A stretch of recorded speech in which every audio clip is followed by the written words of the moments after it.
this is Susan Sun, Nanamaker with sunisthefuture.net. Here we are in the city of Forres, Scotland, and we are fortunate enough to have George, Tristan, and Campbell here, and they've been in business solar thermal for quite a while. We like to hear their experience and what kind of advice they may be able to share with us. Would you like to start, George? Okay, thank you. My name is George Goudsmit. I'm from Holland, and this company has been going for 33 years. It was started by an American from Minnesota, Lyle Schnatt, and I took it over about 22 years ago. And we concentrate on solar thermal. We manufacture and design systems for more or less any application. The more hot water usage there is, the better the system, of course. But I'll pass you on to Tristan and Campbell, who are far more technical than I am.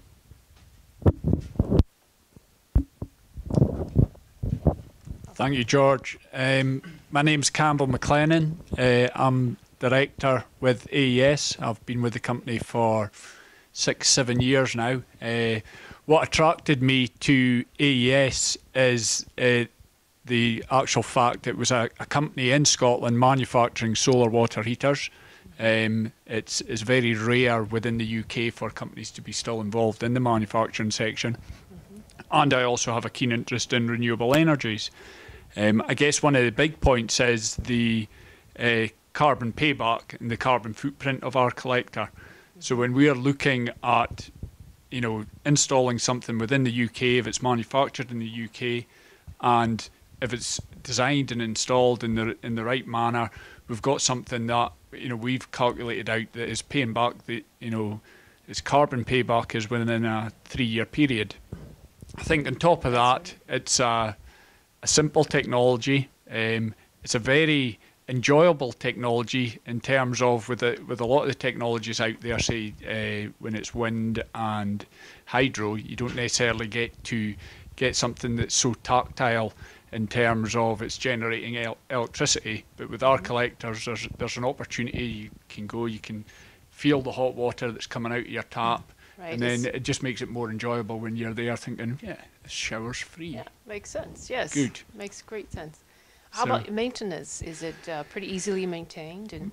Maintenance, it's always a thing that on a yearly basis you're going to be checking it over. You're going to be checking with any hydraulic system. There is a possibility of leaks, so you're checking over. You're making sure that everything's still watertight. You're also making sure it's weathertight. Obviously, in the UK, there is in the middle of winter we get frost, so therefore it's making sure that the frost protection's still of a reasonable level, that it's going to be okay. But on the whole, a system that's installed correctly should be very hassle-free. So, yeah. I'll pass on to Tristan now. Yeah. All right. Thank you, Tristan. Also. Hi, my name's Tristan Wolfe. I'm the business development and operations manager here at AES. Been here not so long, although I've been in the industry for a number of years. AES actually took over the company that I was previously working for. So we now sort of have a much larger scope. The company I was based in was a bit closer to Aberdeen than we are now. So we now sort of have a big dominance in the northeast of Scotland.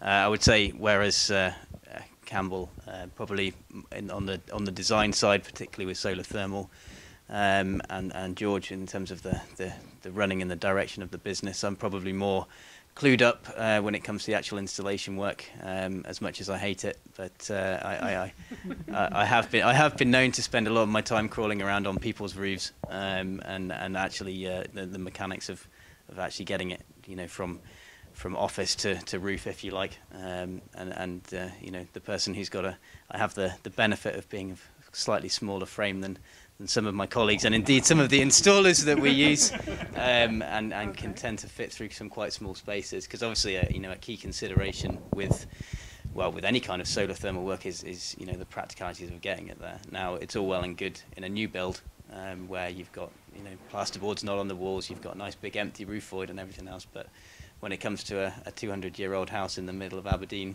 with solid walls, there are practical considerations as to how you're actually going to run those pipes, and it tends to be not always me, but it has been known. Yeah, I think between all of us, I think we have the benefit there of quite a number of years worth of installation experience. I think it is quite easy to sit and design a system and go, well, this person uses this much hot water.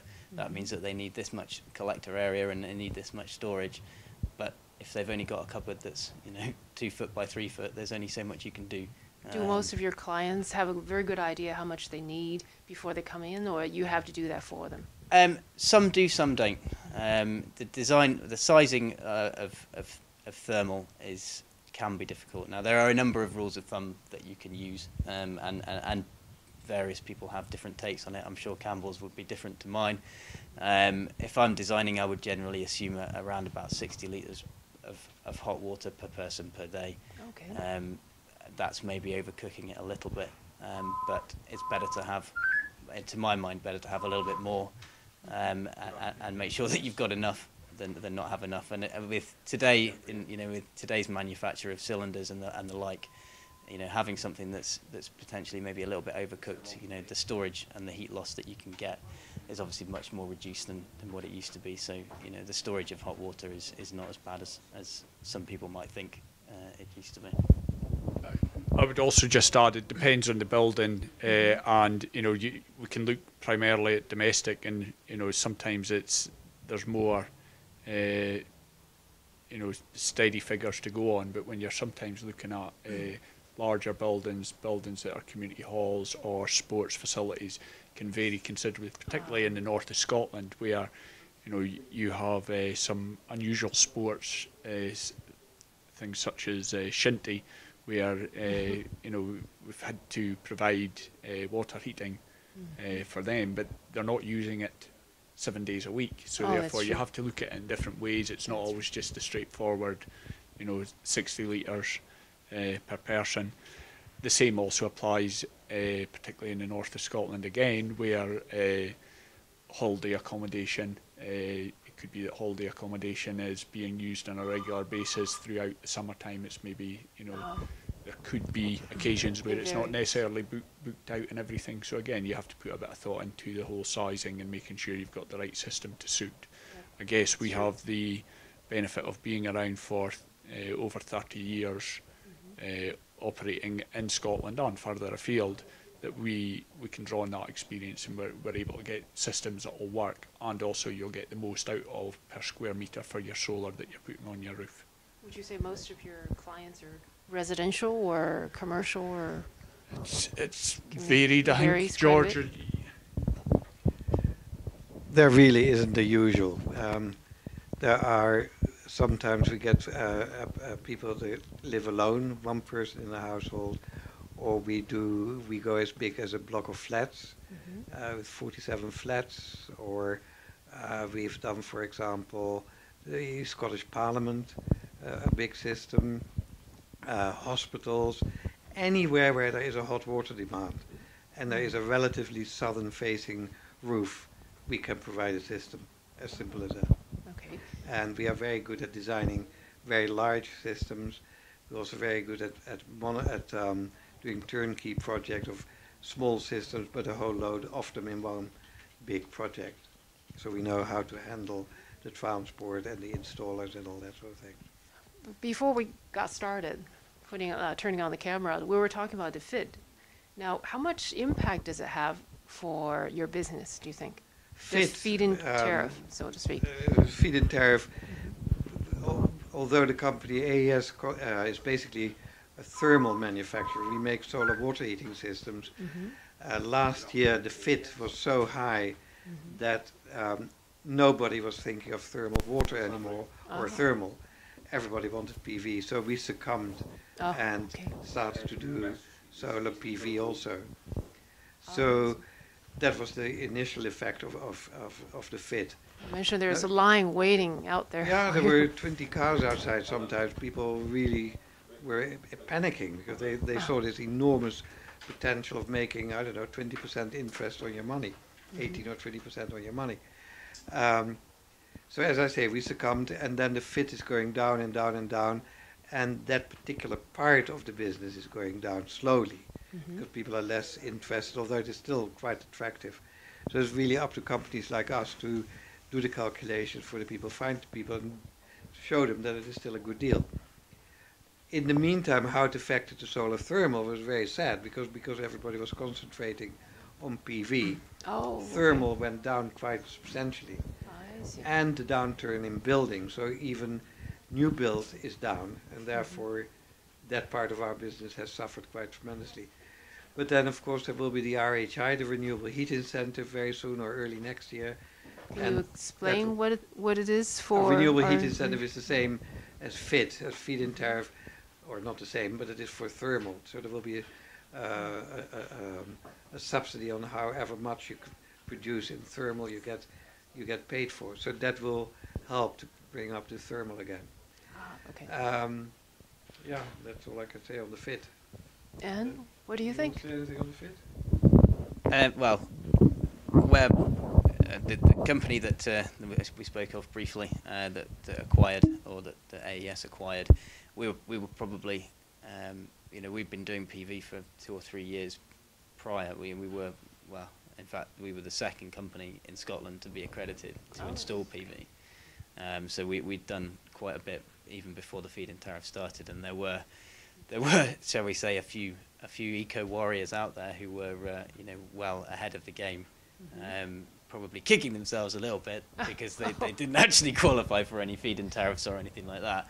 I personally find, it maybe isn't the time or place, but I personally find the feed-in tariff itself brings out the worst in people, particularly customers. Oh. You often find that it can cause, or does it inspire people to do things for not potentially entirely the right reasons. Purely. It's purely a monetary. financial decision. Now, I think that the fact that the feed-in tariff in the UK, I mean, it was set for small scale systems. It was set at 43 pence, which is, I think, probably around about 60 cents in US dollars, maybe, Okay, that maybe sounds right. something like that. Would it be right? No, I'll That's just about think right. that Yeah, which is quite high. That's For 25 years. for 25 years. Now, what has happened, and what happened as a result of that was that suppliers basically made a killing for a year and a half, charging obscene prices to installation companies for the panels themselves. And what we have discovered, and it's not that it's a huge surprise, but the feed-in tariff and the prices charged by suppliers are inextricably linked together. So every time your tariff comes down, surprise, surprise, the cost of your supply comes down as well, and therefore the rate of return that people are getting financially sort of remains around about the same. And personally, I personally think it's a great thing for the PV industry in the UK that they're now following what has been accepted as a proven method of tariff reductions over time based on uptake. So like a tier system. Yeah, and what it does mean is that it makes people think about the actual reasons why they're doing it, not just that it's a good way to make a quick buck, because I think that's what was happening quite rapidly. And I think the government, although they went about it potentially a little bit slapdash in terms of the way that they did it. So how do you think they can make the quick buck scheme? Well, I don't think PV should be a quick buck scheme. I think that people should do it.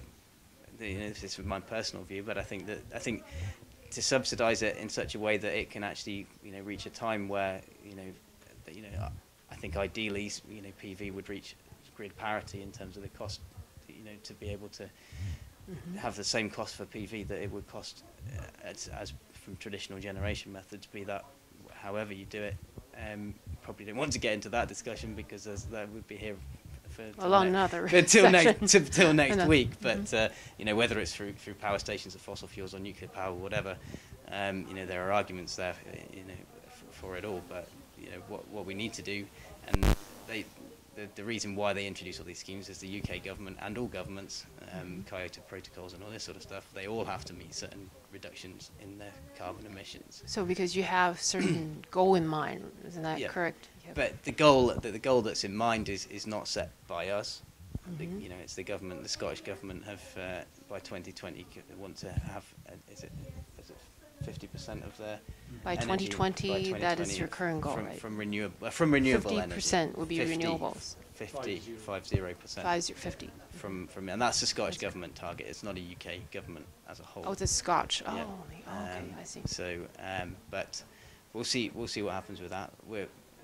There's a lot of renewable energy in Scotland, and probably, I think it's worth pointing out that renewable energy does work in particularly solar does work in the northeast of Scotland. I'm not going to lie, we're not in Sydney or Florida or wherever. It's not as good, but it's still a viable investment, provided that people take that there aren't companies out there that take advantage of the situation. Did you see a tremendous growth of industry after FIT has been implemented? Is that? There was, before the feed-in tariff was introduced, there were 11 companies in Scotland that were installing PV. After the first year of the feed-in tariff being in operation, there was 874. Oh my goodness, 874 from Registered. 11. Yes. Oh, that's in a year. Within 1 year. Yeah. Okay. And now that it's going down, the companies are disappearing. Okay. But it's so not the that solid one, it's like not that- AES, it's is not still that- yeah. remaining, of course. Yeah. Right? It's not that new companies were started up, but what you'll find is, PV in itself is not. It's not a massively difficult thing to do. You have to be careful with your design side, but an electrician with a decent amount of knowledge on the DC and AC side can install it. There's some roof work and that sort of thing, but Right. we're quite fortunate in Scotland. There's a lot of roofers. Do you have any regulatory systems or any kind of testing certification system or process? Well, in order to install PV, you have to be a member of the microgeneration certification scheme, which is a pretty arduous annual accreditation visit, and they inspect your sites. You also have to be a member of a number of regulatory bodies. It's fairly well policed, and there's a lot of guidance. For all the consumers. For consumers, and there are customer codes and all this sort of stuff, and there are well documented routes for customer complaints and that sort of thing as well. I think it is good. It's becoming better because it did create a boom in the solar industry. It created a boom where, as I mentioned, there was potentially a few hardy solar fans 5 years ago. I'm talking more on the PV side. Solar thermal people have been doing it for years. I think, from an installation point of view, I've been back now to systems that AES were installing 25 years ago, and they're still working, but there is potential they've reached the end of their useful life, and the actual cost of renovating that system to get it back up to speed is, normally you're better to start it again, and most people will accept that after 25 years worth of free hot water, they're happy enough to have a new one. Their money was worth, yes, I think so. But I think I've said enough. So, would you say, it sounds like I'm hearing from Tristan, it's probably advisable for all the countries that are currently thinking about implementing FIT, just take a slow tier system, but do it gradually. Would you say that's the case, Campbell? Definitely. I think the experience from the UK is the initial tariff was at a very high favourable rate, and it got a lot of companies involved. It got a lot of consumers talking about it, particularly when the neighbour has suddenly had a system installed and when they suddenly start receiving the feed-in tariff money. But I guess the key thing is to remember that if you're setting it at too high a tariff, yes, it's going to be great for the initial people out there, but at the same time you may reduce the number of systems that will then be eligible or be able to get in there. So you make sure it's the right level, make sure the tiers are set at the right points as well, and it's going to be an automatic situation where it has to step in, so therefore it always comes down. I guess another area for concern in terms of when you're trying to do something and trying to get something in place is also making sure it's something where you can probably tackle areas such as fuel poverty. So the cost of the system was very, very high in the UK. There was a situation because there was a favourable feed-in tariff. The companies were out there where they were doing the rent-a-roof scheme. I don't know how familiar you are with that. So a company would install the solar PV in, somebody else's property, on the basis then to actually take the feed-in tariff, and then the householder would then be in the situation of actually benefiting from getting free electricity, not actually getting the feed-in tariff. And I guess there's a way there that it tackles fuel poverty. You also have to look at maybe where though the funding's going to come for it. Within the UK, it was something that was getting passed on to the utility companies, which then will obviously get passed on to the consumer. And it's an area there that I would say, should it be the consumers? So there's people out there that are finding their fuel bills are increasing, and the people that are really benefiting are the people that are more in a situation that they can access the capital funds for putting in the solar PV. So it's making sure that the funding's in place is correct, that the level of what the feed-in tariff is correct, and also at what point it should always be coming down, to make sure you're getting a system that's good, that will hopefully be accessible to as many people as possible, and for as long a period as possible. So, and also there's a reevaluation of what a feed-in rate should be on a regular basis, right? Yes, yes. How long do you think that would be advisable? About a year, once a year, twice a year, 3 times? It's something that you have to look at an early stage, and you have to make sure it's in place at an early stage, because the UK, towards the end of last year, there was quite a lot went on in terms of they suddenly realised it was at too high a level. They then had to, the government reacted in a way where there wasn't enough notification. When you're then talking about, there's so many companies involved, and they'll have business plans in place for, achieving a viable business. They can't suddenly just have, a short deadline put on. It has to be something that's foreseeable, and it has to be measured, and it has to be monitored, so everybody has access to that, and they can see when it's coming about. If it's a 3-month period, a 6-month period, it really depends on what the actual uptake's going to be. If you have a high uptake, you're in the situation that you would have to be reviewing it more often. Okay, well, those are really good ideas. I think we can take back to the States and to our Florida to hopefully, seems like tier system, and it's probably good to start from a low point, wouldn't you say? Let's say around what we call the avoided cost, levelized cost, and hopefully gradual tiering. And okay, and thank you very much. We really appreciate all of your considerations, and thank you for your time. And signing off, Susan Sun, Maker with sunisthefuture.net.